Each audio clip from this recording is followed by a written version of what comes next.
Okay, hi, it's Michele Théberge. You can check out my art at michelethéberge.com.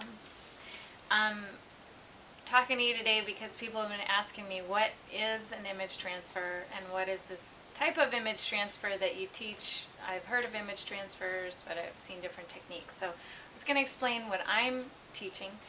I like this method because it's 100% non-toxic. So image transfer has been going on a while, and one of the foremost people practicing it in the 60s was Robert Rauschenberg. He was using acetone to transfer, so that's a pretty toxic chemical that I don't want to be around. So I like this method. It uses acrylic gels and mediums to transfer images from printed sources like laser prints, photocopies, magazines, and so forth. So I'm going to show you a number of different transfers I've done, just so you can get a sense and tell you some things you can do with them. So this is an image transfer that I made from a magazine, and this was obviously a vintage magazine. So I took it directly from the magazine. Now, because it's expensive to buy some of those older magazines, they sell them in antique stores. What I tend to do is photocopy the image on a color photocopier. Just go to the copy shop and have them copy it for me, and then I use that. So I always keep my original. I don't have to use the original piece anymore. But basically what you're doing is, so this is the photocopy with the gel on it, but the paper hasn't been taken off. So you put the gel coats on, and then you dunk it in warm water and take the paper off. So it's really super simple technique. There are a lot of different types of gels and stuff, and that's what I teach in my workshop, is all the different types of gels. Like, one of my favorites I discovered was the Iridescent Medium, which is really fun. So I don't know if this will show up on camera, but this is a picture of Chuck Berry that I got from a magazine. Again, this was like a Rolling Stone or something like that. And when I coated it with the iridescent, at first I thought I'd obscured the image. But then when I removed the paper, all the white parts came out silver, so it looks like an old daguerreotype, and I really liked that effect a lot.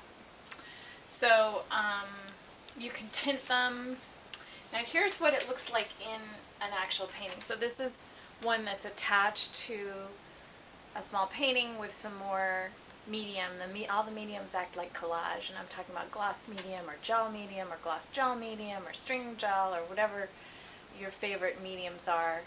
They all work like a glue, so that's attached in. And then I found this. A lot of people ask me, once I start showing this technique, they'll light bulbs go off and people start getting all these creative ideas, and people have often asked me this because they see the light can go through them and they're transparent.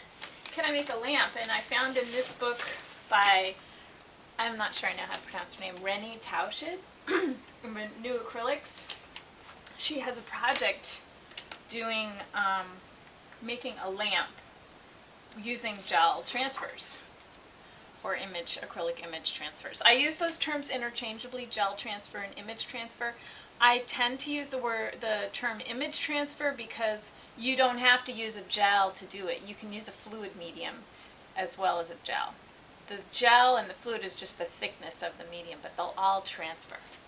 So there's her lamp project that she made in here. So I hope you join me Saturday, January 16th, coming up in San Rafael, and you can click on the link for some more info. Thanks. Bye. Alright, I'm sorry I left something out of the first little video I made. This is one of my favorite projects that someone did, and unfortunately I don't have a photo of it to show you, but this is Mitzi Peterson's image transfer. She's a friend of mine. We went to graduate school together, and she did some image transfers. She used more opaque gels, so you get more of an opaque transfer, and she did this from a drawing of hers. So she actually made the ink drawing. It's a very delicate line drawing in ink, and then Xeroxed it, and then made transfers. And she had about 20 of them. And because they're flexible and can sort of stand up on their own, she made a whole installation of them.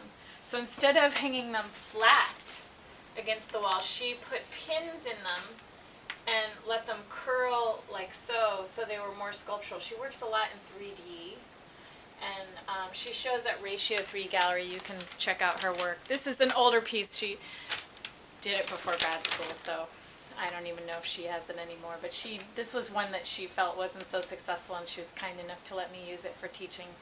And I just love it because it shows a very creative way to use an image transfer, a very contemporary way, and also incorporating one's own drawing or work.